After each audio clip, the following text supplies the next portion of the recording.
पाखी पिशाच लैला के साथ जंगल में जा रही थी। तभी उसने पिशाच लैला से कहा, आप मुझे जंगल में क्यों ले जा रही हैं? आश्रम का रास्ता तो... अरे मेरी बात तो मानिए दीदी, जंगल से आश्रम का एक शॉर्टकट है। हम आसानी से आश्रम तक पहुंच जाएंगे। ठीक है चलिए। इतना कहते हुए पाखी ने अपने कदम फिर से बढ़ा दिए। वहीं दूसरी तरफ आश्रम में करुणा कमरे में बंद थी और त्रिलोकनाथ घर वापस जाने की तैयारी कर रहा था। तभी उसके कक्ष के अंदर शोभा भी आ गई और बोली, आप इतनी जल्दी चले जाएंगे, मेरा मन नहीं लगेगा आपके बिना। कैसी बातें करती हो शोभा, तुम तो जानती हो मैं तुम जैसी कितनी औरतों के दिल में बसता हूं। मेरे और भी शिष्य हैं जिनका ख्याल मुझे रखना पड़ता है। वो तो मैं जानती हूँ बाबा जी, लेकिन उस करुणा का क्या करना है? कुछ सोचा है आपने? करना क्या है, ये समझ लो कि हमारे आश्रम में एक दासी और बढ़ गई। और वैसे भी वो करुणा अभी इतनी बूढ़ी नहीं हुई है, क्या पता कभी मेरा दिल उस पर भी आ जाए। और वैसे भी उसकी बेटी संजना से तो अब मेरा मन भर चुका है। बहुत जल्द किसी नई कच्ची कली को ढूंढना पड़ेगा। आप परेशान मत हो बाबा जी, आश्रम में तो कोई ना कोई आया ही करता है। जल्द ही मैं आपके लिए फिर से नया इंतजाम करूंगी। ये हुई ना बात। इतना कहते हुए त्रिलोकनाथ ने अपने बक्से से पैसों की एक गड्डी निकाली और उसे शोभा को देते हुए बोला, ये लो, अगले कुछ दिनों तक आश्रम का खर्चा। शोभा ने तुरंत वो पैसे रख लिए और कमरे में जाने लगी। तभी त्रिलोकनाथ ने कहा, करुणा के साथ क्या करना है समझ गई हो ना? जी बाबा जी, मैं भी उसकी अकल ठिकाने लगाती हूँ।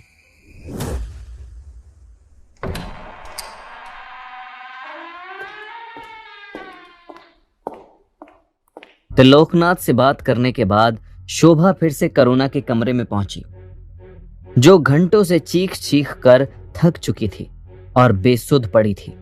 कमरे में रोशनी पड़ने पर करुणा फिर से चिल्लाते हुए बोली, मुझे जाने दो, मेरी बेटी कहाँ है? भगवान के लिए मुझे यहां से जाने दो। मैं तुम लोगों के बारे में किसी से कुछ नहीं कहूंगी, बस हम दोनों को आजाद कर दो। करुणा की बातें सुनकर शोभा हंसते हुए बोली,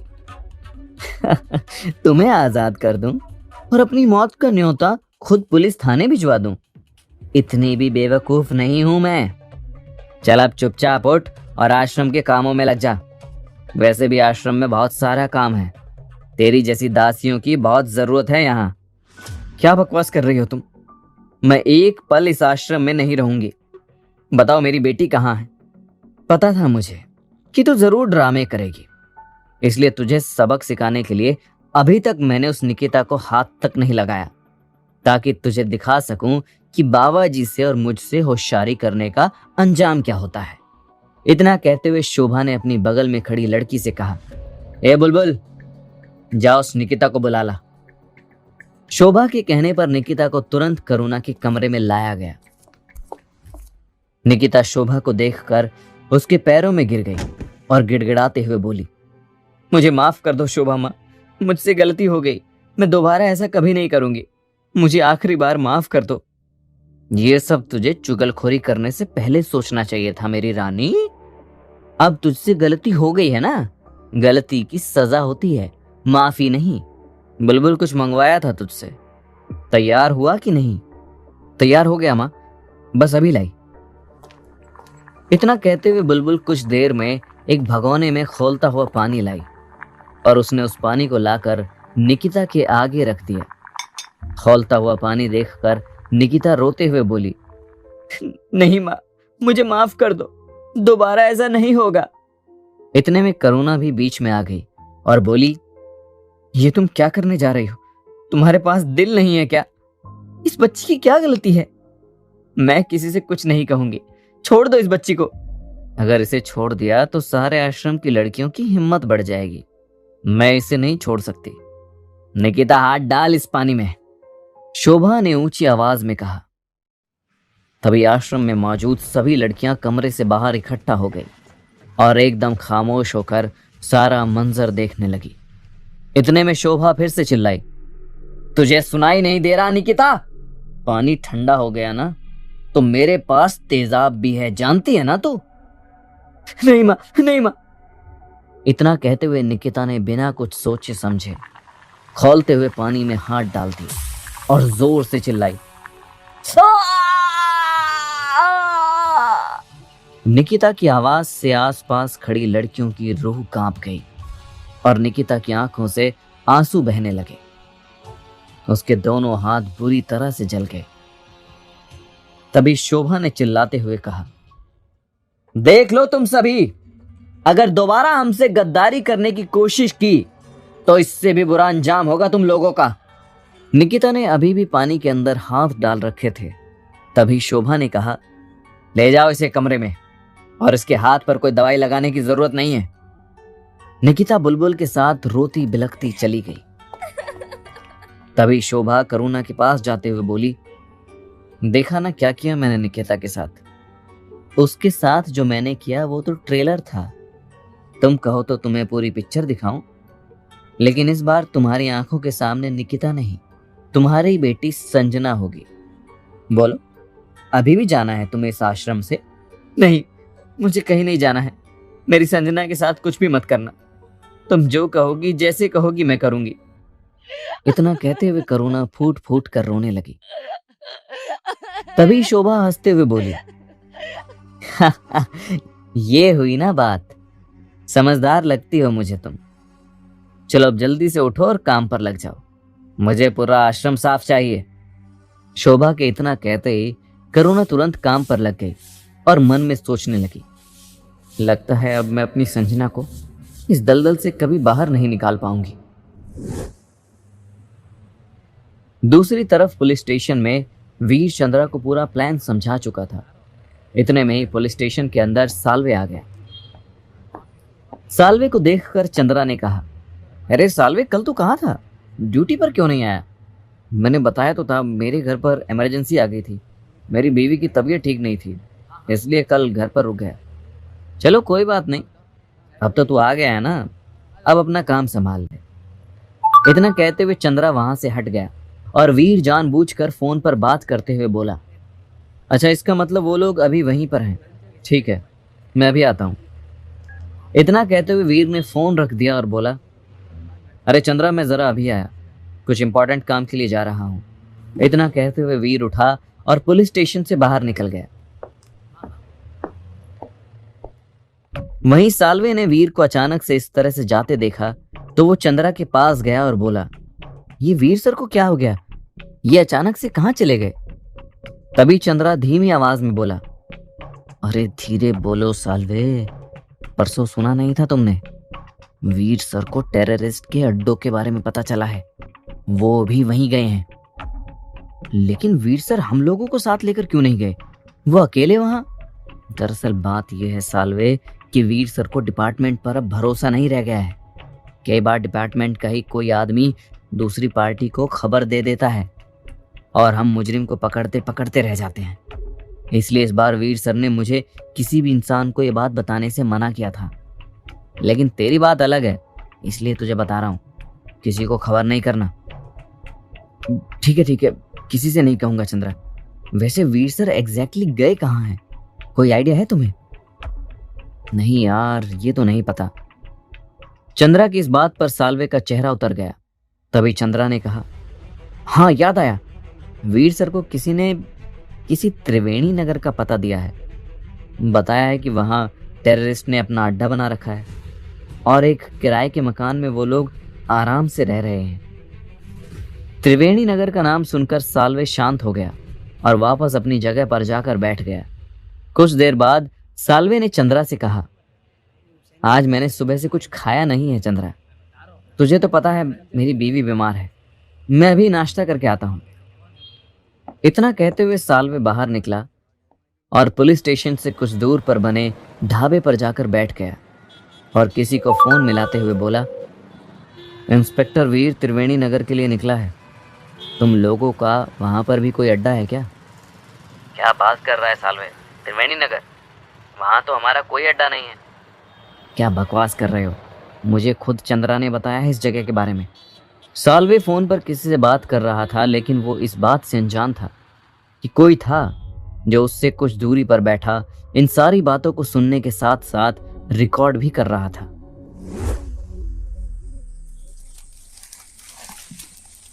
वहीं दूसरी तरफ पाखी घंटों से लैला के साथ चले जा रही थी और पाखी को लैला पर थोड़ा बहुत शक भी हो रहा था। तभी पाखी ने कहा, यह कौन सा शॉर्टकट है?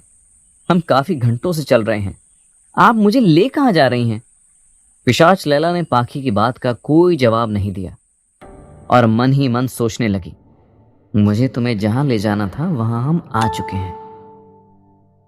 दरअसल पिशाच लैला पाखी को लेकर उसी बरगद के पेड़ के पास पहुंच चुकी थी जहां उसकी तिलिस्मी दुनिया बसती है। तभी पाखी ने पीछे से ऊंची आवाज में कहा, सुनो, तुम्हें मेरी बात सुनाई भी दे रही है नहीं? तभी लैला पीछे मुड़ी और अजीब तरीके से बोली, आ तो गया आश्रम पाखी दीदी। क्या ये आश्रम है? तुम पागल हो गई हो कौन तुम? मैंने तो तुम्हारा नाम तक नहीं पूछा। यही तो आपकी गलती थी पाखी दीदी। इतना कहते हुए पिशाच लैला जोर जोर से हंसने लगी और अचानक ही उसका पूरा रूप बदल गया और वो अपने असली रूप में आते हुए बोली, कितनी बेवकूफ हो तुम। कहने को तो तुम एक जर्नलिस्ट हो, लेकिन अकल तुम में रत्ती भर भी नहीं है। पिशाच लैला की बातें सुनकर पाखी काफी डर गई और हड़बड़ाते हुए बोली, हो कौन तुम और मुझे यहां क्यों लाई हो? क्योंकि मैं बड़े दिनों से भूखी थी तो सोचा आज तुम्हारा शिकार कर लूं, और वैसे भी हमारी रानी को तुम जरा भी पसंद नहीं, इसलिए आज तुम्हें उनके सामने मुर्दा पेश करूंगी। वो तुम्हें देखकर बहुत खुश होंगी। क्या बकवास कर रही हो? कौन रानी? मैं किसी रानी को नहीं जानती। जानोगी भी कैसे? तुम जैसों के हाथ नहीं लगती वो। खैर छोड़ो, अब ज्यादा बातें करके मैं अपना समय बर्बाद नहीं कर सकती। इतना सोचते हुए पिशाच लैला धीरे धीरे पाखी की तरफ बढ़ने लगी। ये देख पाखी जोर जोर से चिल्लाने लगी, बचाओ, कोई है यहाँ, बचाओ। बेवकूफ लड़की, तुझे लगता है कि तुझे कोई जंगल में बचाने आएगा? इतना कहते हुए लैला पाखी की तरफ बढ़ी ही थी, तभी पाखी पूरा दम लगाकर भागने लगी और वो भाग कर कुछ दूर पहुंची ही थी कि उसने देखा कि लैला उसके पीछे आ ही नहीं रही है। ये देख पाखी ने राहत की सांस ली और मन में सोचने लगी, थैंक गॉड, मैं आज बच गई। इतने में पिशाच लैला अचानक से पाखी के आगे आकर खड़ी हो गई और बोली, तुझे क्या लगा तू मुझसे बच जाएगी? ये मेरा जंगल है, मेरी रात रानी का जंगल है। यहां जो एक बार आता है वो कभी वापस नहीं जाता। इतना कहते हुए पिशाच लैला ने अपना हाथ आगे बढ़ाया और उसके नाखून धीरे धीरे लंबे होने लगे जो पाखी की गर्दन की तरफ बढ़ने लगे। आगे क्या होगा इस कहानी में? क्या पिशाच लैला मार डालेगी पाखी को या पाखी की जान बच पाएगी? क्या होगा जब त्रिलोकनाथ को पता चलेगा कि रात रानी ने उसी की बेटी पर हमला करवाया है? क्या कभी करुणा अपनी बेटी संजना को लेकर आश्रम से भाग पाएगी या वो जिंदगी भर वहीं कैद होकर रह जाएगी? क्या साल्वे का खेल खत्म होने वाला था? आगे क्या मोड़ लेगी ये कहानी? इन सभी सवालों के जवाब जानने के लिए सुनते रहिए मोक्ष, आपके अपने पॉकेट एफएम पर।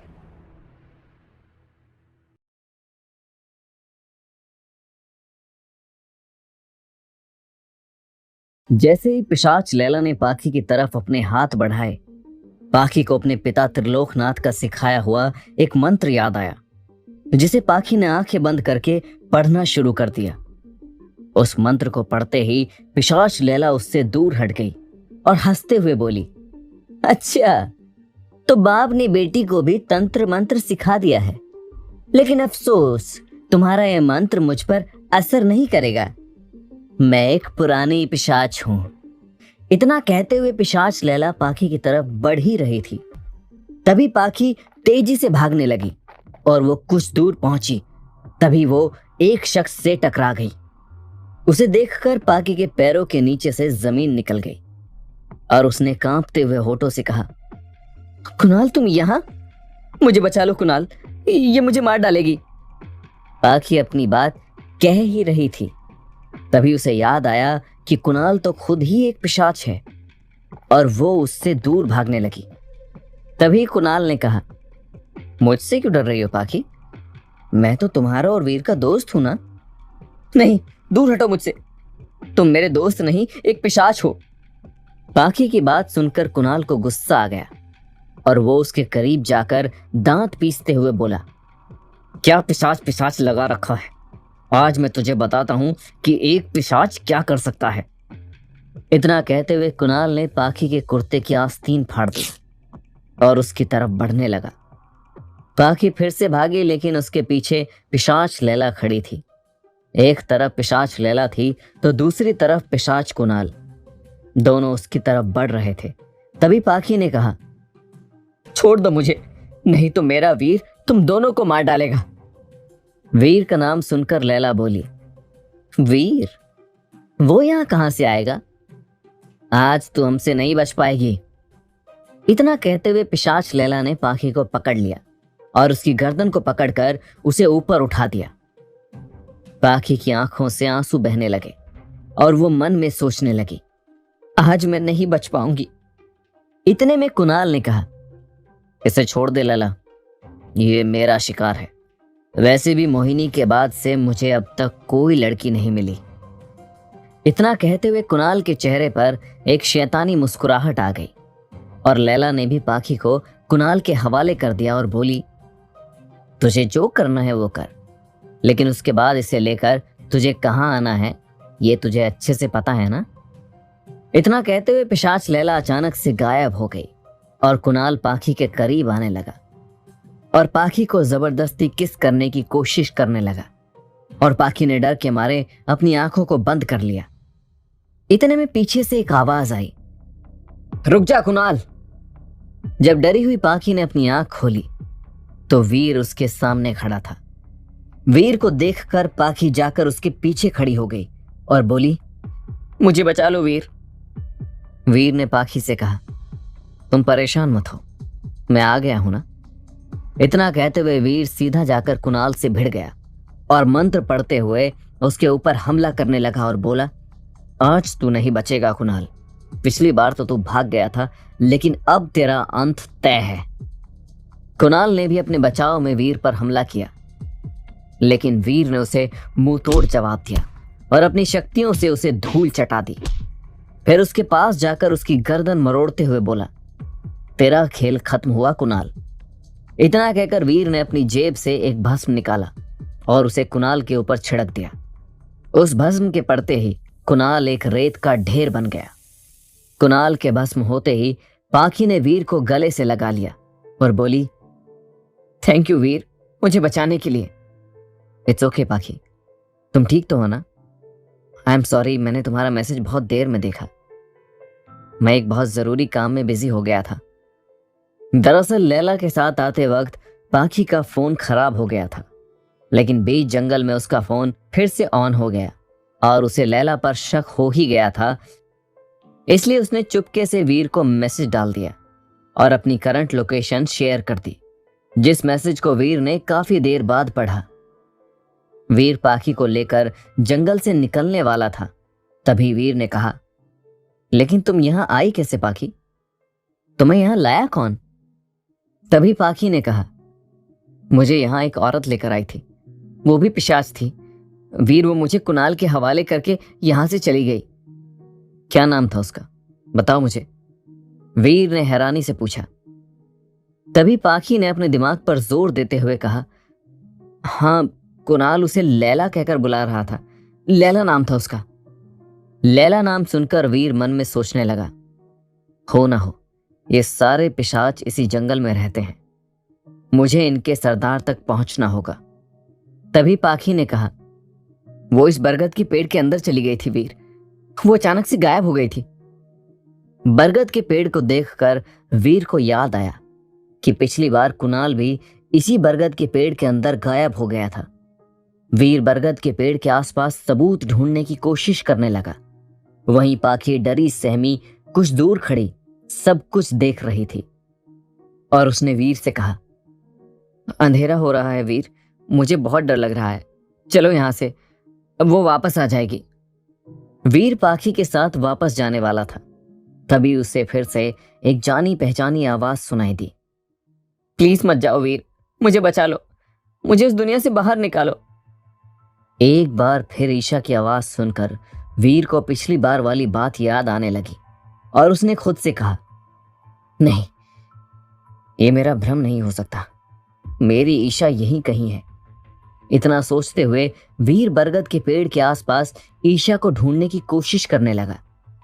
तभी उसका हाथ बरगद के पेड़ के पास लगा और उसे एक बहुत बड़ा झटका लगा और वो सोचने लगा, हो ना हो, जरूर इस पेड़ में कुछ है। इससे पहले कि वीर पेड़ के करीब जाता, उसे पाखी की चीख सुनाई दी। वीर! पाखी की चीख सुनकर वीर तुरंत उसके पास आ गया। तभी उसने देखा कि पाखी के आगे एक सांप फन फैलाकर खड़ा है।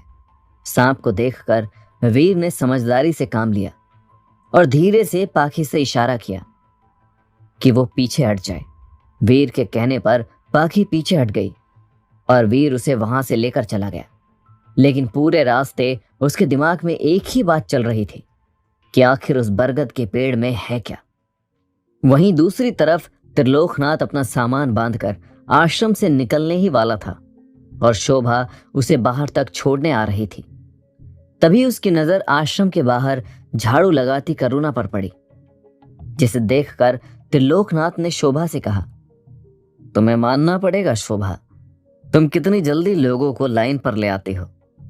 तुम्हारी यही बात तो पसंद है मुझे। करुणा ने त्रिलोकनाथ को अपने सामने देखकर अपनी नजरें नीचे कर ली और मन में सोचने लगी, भगवान तुझे कभी माफ नहीं करेगा त्रिलोक।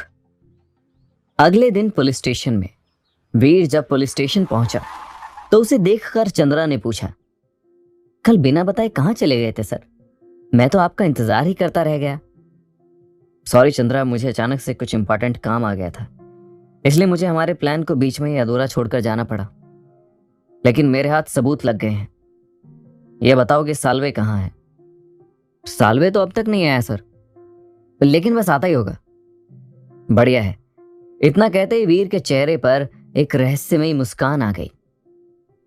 कुछ देर बाद जब साल्वे पुलिस स्टेशन आया तो उसने देखा कि पुलिस स्टेशन में डीआईजी बैठे हुए हैं। डीआईजी को देखकर साल्वे सलाम ठोकते हुए बोला, गुड मॉर्निंग सर, आप यहाँ? गुड मॉर्निंग साल्वे, और कैसे हो तुम? मैं तो ठीक हूं सर, आप बताइए आज पुलिस स्टेशन कैसे आना हुआ? क्या करूं साल्वे, हैं कुछ लोग जिनकी वजह से मुझे यहां आना पड़ा। इतना कहते हुए डीआईजी का चेहरा थोड़ा सीरियस हो गया। तभी साल्वे ने पूछा, मैं कुछ समझा नहीं सर। तभी वीर बीच में बोल पड़ा, मैं समझाता हूं साल्वे, बस मेरे एक सवाल का जवाब दे दो। हाँ पूछिए ना सर, कैसे सवाल? यही कि कल तुम खाने के बहाने कहाँ गए थे? खाना खाने ही तो गया था सर, सामने ढाबे पर। आपको यकीन नहीं है तो खुद चलकर ढाबे वाले से पूछ लीजिए। नहीं नहीं साल्वे, मुझे तुम पर पूरा यकीन है, तुम ढाबे पर ही गए थे। फिर तुम वहां ये क्या कर रहे थे? इतना कहते हुए वीर ने अपने फोन में एक वीडियो चला दिया जिसमें साल्वे फोन पर किसी को त्रिवेणी नगर की खबर दे रहा था।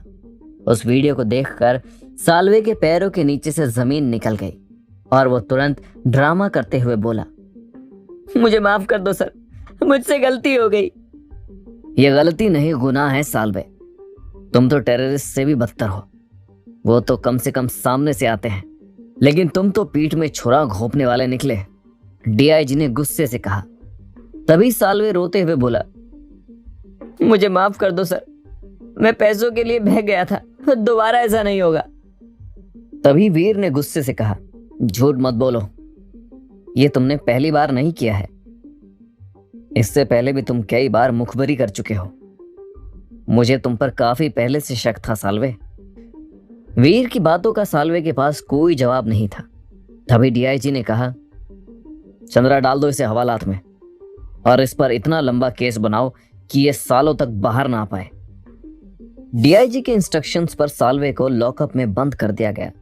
तभी डीआईजी ने कहा, मुझे तुम पर गर्व है वीर, तुम्हारी वजह से साल्वे जैसे गद्दार कांस्टेबल को हम पकड़ पाए, नहीं तो इसकी वजह से पता नहीं हमारे हाथ से कितने मुजरिम निकल जाते। ये तो मेरा फर्ज था सर। इतना कहते हुए वीर ने सैल्यूट किया और डीआईजी वापस लौट गए। वहीं दूसरी तरफ पाखी जब सोकर उठी तो उसने देखा कि उसके पिता पिछली रात ही वापस आ चुके हैं। अपने पापा को अपने सामने देखकर पाखी ने उन्हें गले से लगा लिया और बोली, थैंक गॉड आप वापस आ गए पापा। इतना कहते हुए पाखी फूट फूट कर रोने लगी। पाखी को इस तरह रोते देख त्रिलोकनाथ ने पूछा, क्या हुआ पाखी, तुम रो क्यों रही हो? तभी पाखी ने त्रिलोकनाथ को पूरी बात बताई कि किस तरह से एक औरत उसे बहला फुसला कर अपने साथ ले गई और उसे मारने की कोशिश की। पूरी बात जानने के बाद त्रिलोकनाथ ने पाखी से पूछा, तुम्हें वो औरत ले कहां गई थी? वो मुझे जंगल ले गई थी पापा, एक बरगद के पेड़ के पास। बरगद के पेड़ का नाम सुनकर त्रिलोकनाथ की आंखों में गुस्सा दिखाई देने लगा और उसने पाखी से कहा, तुम परेशान मत हो बेटा, सब कुछ ठीक हो जाएगा, मैं उस औरत को ढूंढ निकालूंगा। कुछ देर बाद जब पाखी अपने कमरे में आराम करने के लिए चली गई तो त्रिलोकनाथ ने खुद से कहा, यह तुमने ठीक नहीं किया पिशाचनी, मेरी बेटी को इन सारी चीजों में घसीट कर, मैं तुम्हें छोड़ूंगा नहीं। इतना सोचते हुए त्रिलोकनाथ सीधा जंगल की तरफ निकल गया। जंगल में पहुंचने के बाद जैसे ही त्रिलोक बरगद के पेड़ के पास आया और अंदर जाने की कोशिश करने लगा, तभी मेंढक मटरी ने उसे रोक लिया और बोला, अरे त्रिलोक, बड़े दिन बाद नजर आए, सब ठीक तो है ना? कुछ ठीक नहीं है मटरी, मेरे रास्ते से हट जाओ, मुझे पिशाचनी से बात करनी है। इतना कहते हुए त्रिलोकनाथ अंदर जाने लगा, लेकिन तभी मटरी ने कहा, ठीक है, अब जा रहे हो तो जाओ, वैसे बता देता हूं, अंदर तुम्हें रात रानी नहीं मिलेंगी। नहीं मिलेंगी से क्या मतलब है? कहां गई पिशाचनी? वो तो मुझे पता नहीं। इतना कहते हुए मेंढक मटरी अचानक गायब हो गया और त्रिलोकनाथ गुस्से में वापस घर की तरफ निकल गया। क्या होगा जब त्रिलोकनाथ और पिशाचनी का आमना सामना होगा? क्या त्रिलोकनाथ के कहकर पिशाचनी पाखी का पीछा छोड़ देगी? क्या करुणा कभी त्रिलोकनाथ के आश्रम से अपनी बेटी संजना को लेकर आजाद हो पाएगी? आगे क्या मोड़ लेगी ये कहानी? इन सभी सवालों के जवाब जानने के लिए सुनते रहिए मोक्ष, आपके अपने पॉकेट एफएम पर। त्रिलोकनाथ जंगल से वापस अपने घर को लौट रहा था, तभी वो रास्ते में वीर से टकरा गया। त्रिलोक को दोपहर के समय देखकर वीर ने पूछा, अरे गुरुजी, आप वापस कब आए? मैं कल रात में ही वापस आया हूँ वीर। तुम बताओ, घर पर सब ठीक तो है ना? सावित्री कैसी है? माँ तो ठीक है अंकल, लेकिन आपको पता है ना, कल पाखी के साथ। इससे पहले कि वीर अपनी बात पूरी करता, त्रिलोकनाथ बोल पड़ा, मुझे सब पता है वीर, पाखी ने मुझे सब कुछ बता दिया है। मैं तुम्हारा किन शब्दों में शुक्रिया अदा करूं मुझे समझ नहीं आ रहा। अगर तुम नहीं होते तो वो पिशाच मेरी बेटी को मार डालता। आप कैसी बातें कर रहे हैं गुरुजी? पाखी मेरी भी दोस्त है, उसकी सुरक्षा करना मेरा फर्ज है, और वैसे भी मैं एक पुलिस वाला हूँ। वो बात तो सही है वीर, लेकिन तुम इस वक्त कहाँ जा रहे हो? मैं तो घर जा रहा था गुरुजी। दरअसल माँ ने मुझे बुलाया है, आज उन्होंने मेरी पसंद का कढ़ी चावल बनाया है, तो वो चाहती थी कि मैं दोपहर का खाना उनके साथ ही खाऊं। चलिए आपको भी घर तक छोड़ देता हूँ। वीर के इतना कहते ही त्रिलोकनाथ भी उसकी गाड़ी में बैठ गया और दोनों वहां से निकल पड़े। कुछ देर बाद वीर त्रिलोकनाथ को अपने घर पर छोड़कर आगे बढ़ने ही वाला था, तभी उसे चांदनी दिखाई दी, जो अपने घर का सामान लेने जा रही थी। चांदनी को जाते देख एक बार फिर वीर के दिल में एक अजीब सी बेचैनी होने लगी और वो चांदनी को रोकते हुए बोला, अरे चांदनी जी, आप इस वक्त इतनी धूप में कहाँ जा रही हैं? जैसे ही चांदनी पीछे मुड़ी, वीर के बगल में खड़ा त्रिलोकनाथ उसे देखकर दंग रह गया। उसकी आंखें हैरानी से बड़ी हो गई और उसके चेहरे का रंग उड़ गया। तभी चांदनी ने वीर की बात का जवाब देते हुए कहा, अरे वीर जी, मैं तो घर का सामान लेने जा रही थी। आप तो जानते ही हैं मैं अकेली रहती हूँ, इसलिए सारा काम मुझे ही संभालना पड़ता है। ऐसा नहीं है चांदनी जी, आपको जब भी लगे कि आपको मेरी जरूरत है, आप मुझे बता सकते हैं, मैं आपकी मदद कर दूंगा। ठीक है, तो मुझे जरा कोने पर किराने वाले की दुकान तक छोड़ देंगे? चांदनी के कहते ही वीर ने तुरंत कहा, बिल्कुल छोड़ देंगे, आइए चलिए मेरे साथ। इतना कहते हुए वीर आगे बढ़ने ही वाला था कि तभी उसकी नजर त्रिलोकनाथ पर पड़ी और उसने कहा, अरे चांदनी जी, मैं तो आपको गुरुजी से इंट्रोड्यूस करवाना भूल ही गया, ये पाखी के पापा हैं, त्रिलोकनाथ नाम है इनका। त्रिलोकनाथ को चांदनी ने ऊपर से नीचे तक एक नजर देखा और फिर हाथ जोड़ते हुए बोली, नमस्ते अंकल जी, कैसे हैं आप? चांदनी के सवाल का त्रिलोकनाथ ने कोई जवाब नहीं दिया और वो एक टक चांदनी को देखता रहा। तभी वीर ने कहा, गुरुजी क्या हो गया, कहाँ खो गए आप? तभी त्रिलोकनाथ हड़बड़ाते हुए बोला, हाँ मैं ठीक हूँ बेटा। इतना कहकर त्रिलोकनाथ तेजी से अपने घर के अंदर चला गया। त्रिलोकनाथ के इतने अजीब बिहेवियर से वीर भी थोड़ा हैरान था, लेकिन तभी चांदनी ने कहा, आप चलेंगे वीर जी या मैं जाऊं? नहीं नहीं, चलिए ना। इतना कहते हुए वीर ने चांदनी को अपनी गाड़ी पर बिठाया और उसे किराने की दुकान पर लेकर पहुंच गया। दुकान पर उतरते ही वीर ने कहा, आप आराम से सामान ले लीजिए चांदनी जी, मैं आपको घर तक ड्रॉप कर दूंगा। वीर की बात पर चांदनी हल्का सा मुस्कुराई और अपना सामान खरीदने लगी। सामान खरीदने के बाद वीर ने चांदनी से कहा, अब यहाँ तक आ ही गए हैं तो कोल्ड कॉफी पी लेते हैं चांदनी जी, वैसे भी सामने वाले कैफे की कोल्ड कॉफी मेरी फेवरेट है। वीर की बात पर चांदनी थोड़ा घबरा गई, लेकिन फिर बोली, ठीक है चलते हैं। कैफे में वीर और चांदनी एक दूसरे के आमने सामने बैठे थे और दोनों आपस में बातें कर रहे थे। तभी वीर ने चांदनी से पूछा, और बताइए चांदनी जी, तो आपने अपनी पढ़ाई कहाँ से पूरी की है? मैंने अपनी पढ़ाई दिल्ली में की है। इतना कहते हुए चांदनी मन में सोचने लगी, मुझे तो किसी कॉलेज का नाम भी नहीं पता, क्या बताऊं इसे। चांदनी सोच ही रही थी, इतने में वेटर कॉफी लेकर आ गया। कॉफी लेते ही वीर ने उसे पीना शुरू कर दिया, लेकिन चांदनी कॉफी का कप हाथ में लेकर बैठी हुई थी। ये देखकर वीर ने कहा, आप कॉफी नहीं पियेंगे? नहीं पीऊंगी ना, क्यों नहीं पीऊंगी।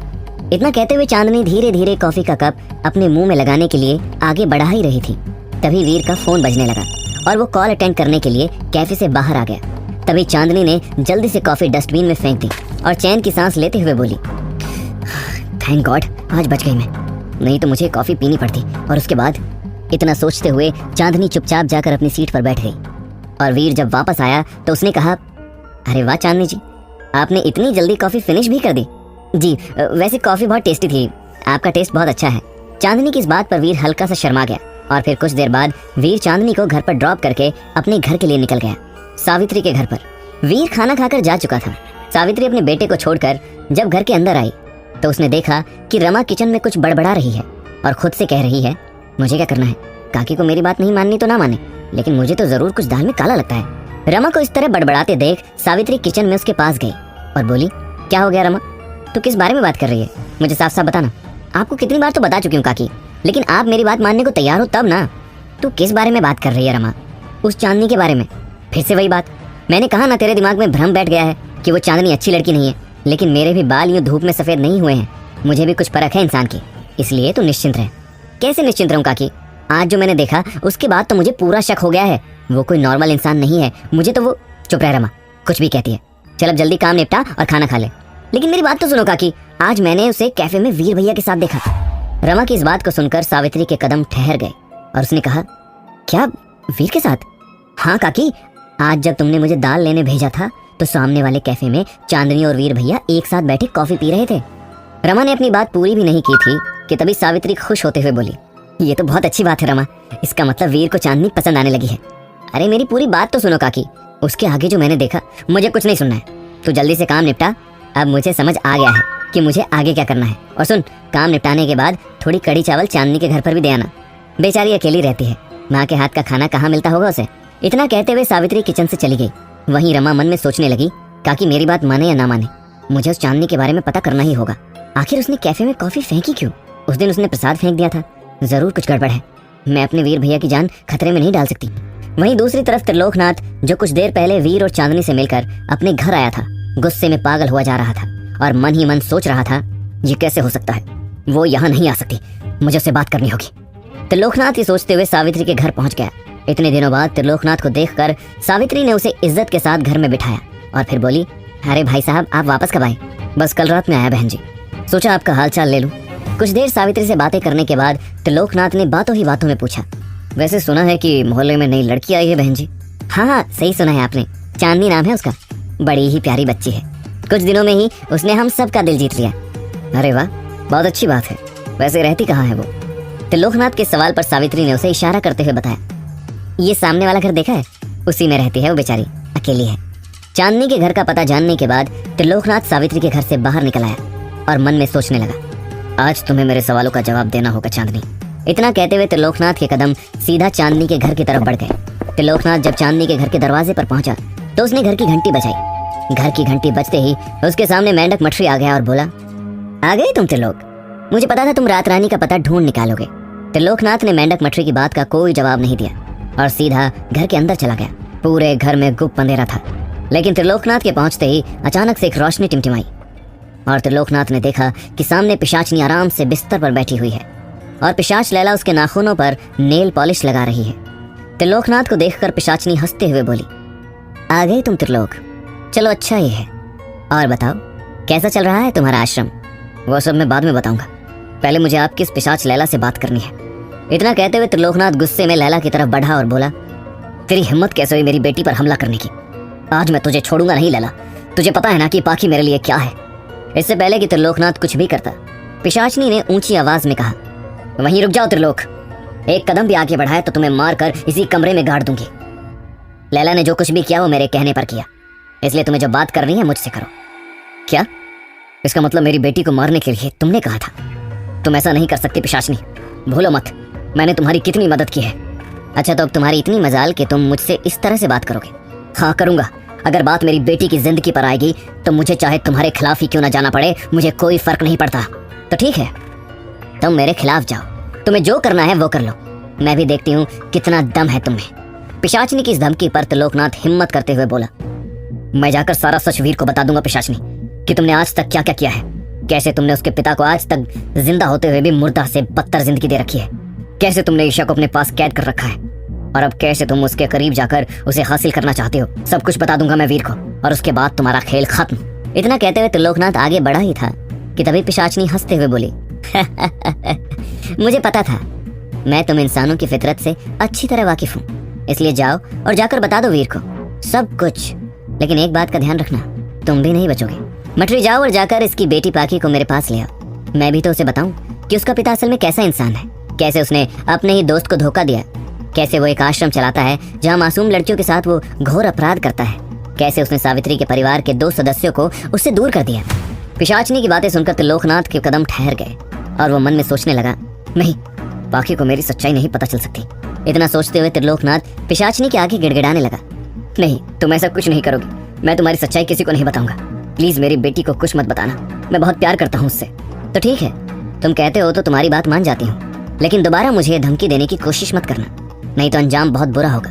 और रही बात तुम्हारी बेटी पाखी की, तो मुझे उसे मारने में कोई इंटरेस्ट नहीं है, लेकिन समझा दो उसे कि मेरे वीर से दूर रहे, क्योंकि अगर वो मेरे रास्ते में आई तो मुझे ना चाहते हुए भी उसे मारना पड़ेगा। पिशाचनी और त्रिलोकनाथ आपस में बात कर रहे थे, तभी एकदम से बाहर कुछ गिरने की आवाज आई।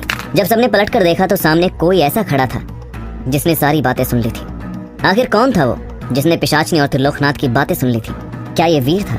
आगे क्या मोड़ लेगी ये कहानी? इन सभी सवालों के जवाब जानने के लिए सुनते रहिए मोक्ष, आपके अपने पॉकेट एफएम पर।